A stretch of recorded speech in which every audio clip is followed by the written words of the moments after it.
Coucou tout le monde, bonjour à tous, j'espère que vous allez bien.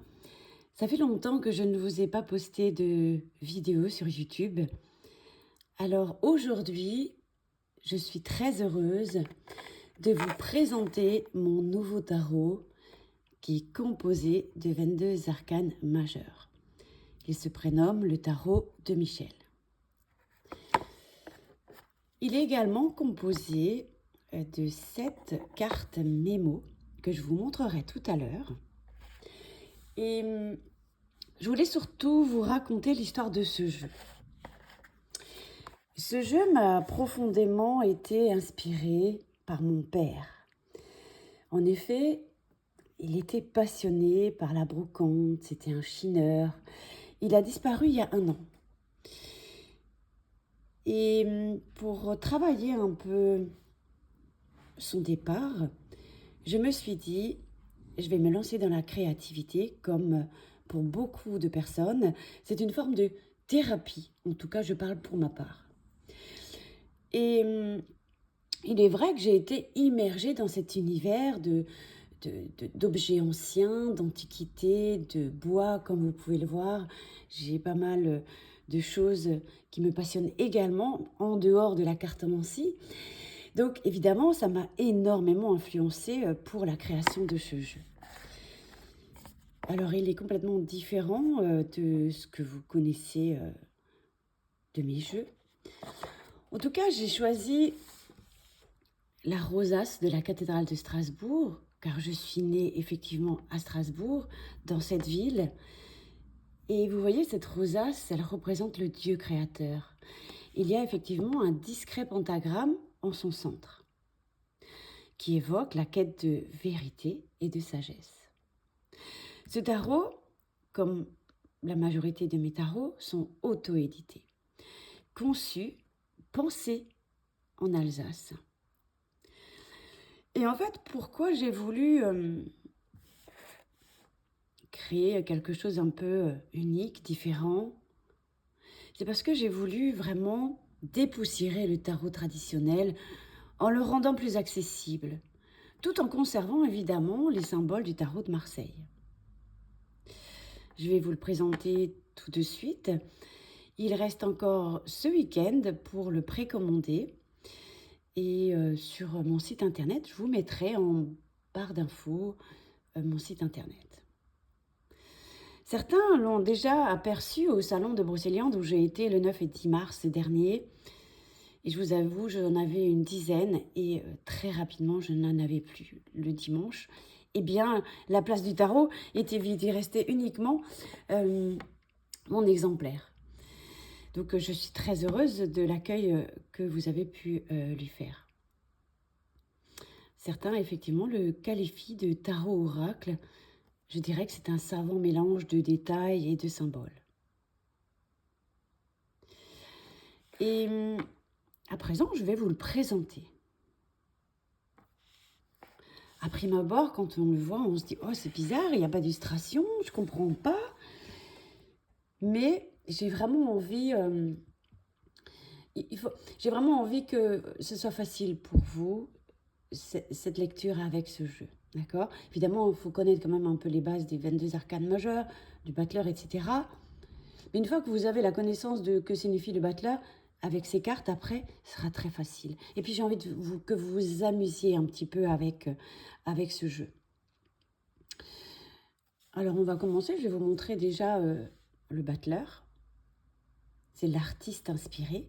Donc, vous voyez, j'ai utilisé le battleur et j'ai donné un sous-titre au battleur pour encore plus de facilité.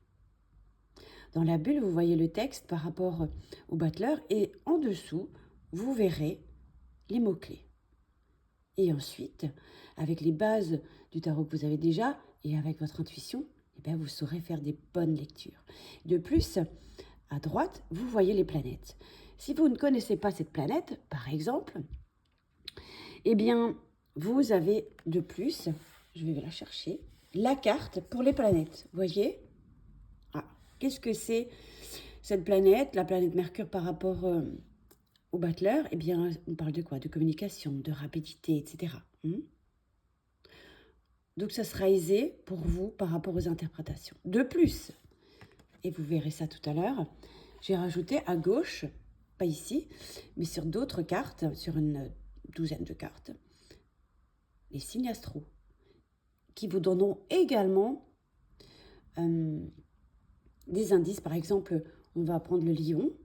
Eh bien, le lion, il aime briller, il a une aura extraordinaire, il veut se faire voir, etc. Il brille, il est lumineux, il est charismatique. Donc voilà, voici la papesse. La papesse, dans le tarot traditionnel, elle porte un livre sur ses genoux. Eh bien, vous le trouvez ici, ce livre, le livre des secrets et des mystères. Ici, la queen créative, qui est l'impératrice, avec sa couronne, qui crée des chefs-d'œuvre. Ici, nous avons l'empereur, le big boss incontesté. Ici, vous avez le pape, avec cette couleur violine, qui nous parle de spiritualité, évidemment. C'est le sage qui sait tout. Ici, nous avons l'amoureux. On nous parle d'un choix à faire. C'est la carte de l'amour et des choix. Et ici, vous voyez effectivement donc le signe astro. Et ça vous aidera encore une fois pour l'interprétation de la carte. Et de plus, vous avez encore une fois les planètes. Donc, on prend bien le temps de s'imprégner carte par carte. Et ensuite, vous pourrez faire vos tirages aisément. Ici, on a le chariot. La réussite en marche. On passe à l'action. On met la première et on y va. Ici, on a la justice, le karma qui fait son boulot. Vous voyez la justice en fond. Ce sont des tapisseries, un peu vintage. Ici, on a l'ermite, le sage introspectif. On fait de l'introspection ici, de la contemplation, de la réflexion. Et vous voyez, il y a des petites lanternes. Je ne sais pas si vous voyez bien.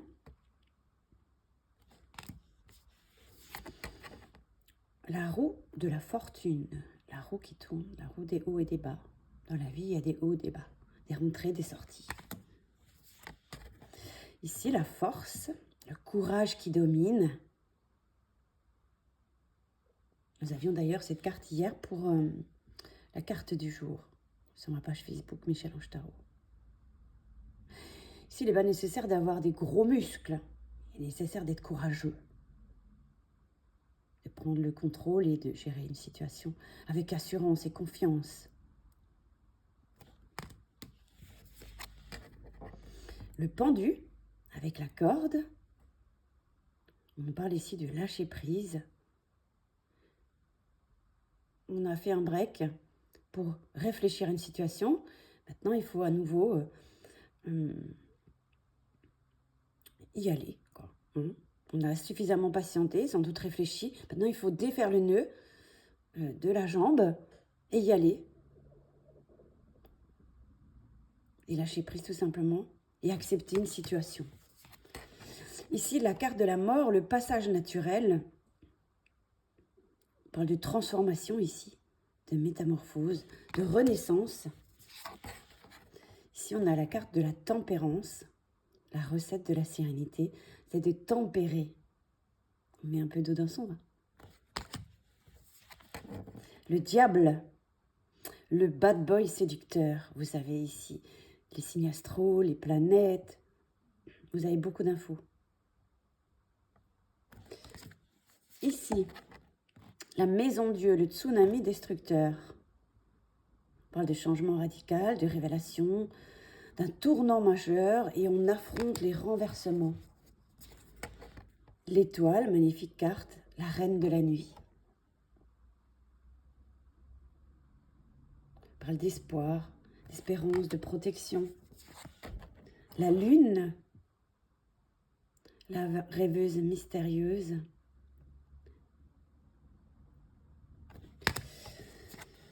Ici, nous avons le soleil. C'est le summum, ici, c'est le shoot de bonheur, célébration, d'épanouissement, de rayonnement, de vitalité. Le jugement, le grand réveil. Moi, je laisse derrière moi ce qui ne me sert plus, je m'ouvre à de nouvelles possibilités. C'est le moment de faire un bilan et de prendre les décisions importantes. On parle de guérison, de libération, de résurrection. Et vous avez les planètes qui vous donneront encore des informations complémentaires. Le monde, le summum de la réalisation ici, avec le laurier, la croissance, l'ouverture, la récompense, les célébrations. Et donc, la planète du soleil. Pour finir, petit clin d'œil à l'Alsace. Donc, j'ai utilisé le tissu Vichy que nous utilisons ici en Alsace pour dresser nos tables lors des fêtes. Et j'ai mis une petite bretzel et la carte du mât qui est le globe-trotter sans peur. On parle d'exploration, d'insouciance, d'originalité, on se lance dans l'aventure, etc. Voilà, eh bien, je vais encore vous présenter les autres cartes. Donc, il y a les cartes, le tirage en croix traditionnel qu'on connaît, le tirage en croix en calcul théosophique, tout est expliqué ici. Et donc, pour les cartes inversées, je vous ai préparé 4 petites cartonnettes ici également. Par exemple, on va prendre un exemple avec cette carte. Alors, pour la roue de la fortune, peut signifier des mauvais coups du destin, de l'instabilité. Je fais face à des situations imprévues et instables et en positif. Quand on la tire en positif, en complément des messages que vous avez déjà sur la carte, on vous dira ici, eh bien, j'ai perdu la ligne. Ah oui, elle représente le changement et l'évolution vers la réussite. Je suis portée par des changements ou les changements et je progresse vers la prospérité. Donc ça, c'est le mémo tarot. Vous avez 4 cartes. Mémo tarot, inversé et positif. 2 cartes de tirage et la carte des planètes que je vous ai montré tout à l'heure, que j'ai perdue dans les cartes. Bon, en tout cas, voilà, c'était un plaisir de vous présenter mon nouveau petit jeu. Je disais également que il y aura des cartes bonus. Donc, ce sera un peu plus tard. Pour le moment, je suis sur d'autres projets. En tout cas, il est à petit prix. Pour le moment, en précommande, vous le trouverez à 25 €. Et après les précommandes, il sera à 27. Et toutes ces infos, vous les trouvez sur mon site internet. Je vous laisse tout simplement regarder dans la barre d'infos. Comment on dit dans la bio? Non, c'est pas ça. Dans la barre d'infos, voilà. Je vous embrasse. Je vous souhaite un bon week-end et on se dit à très bientôt sur les réseaux. Merci beaucoup. Bye bye, à bientôt.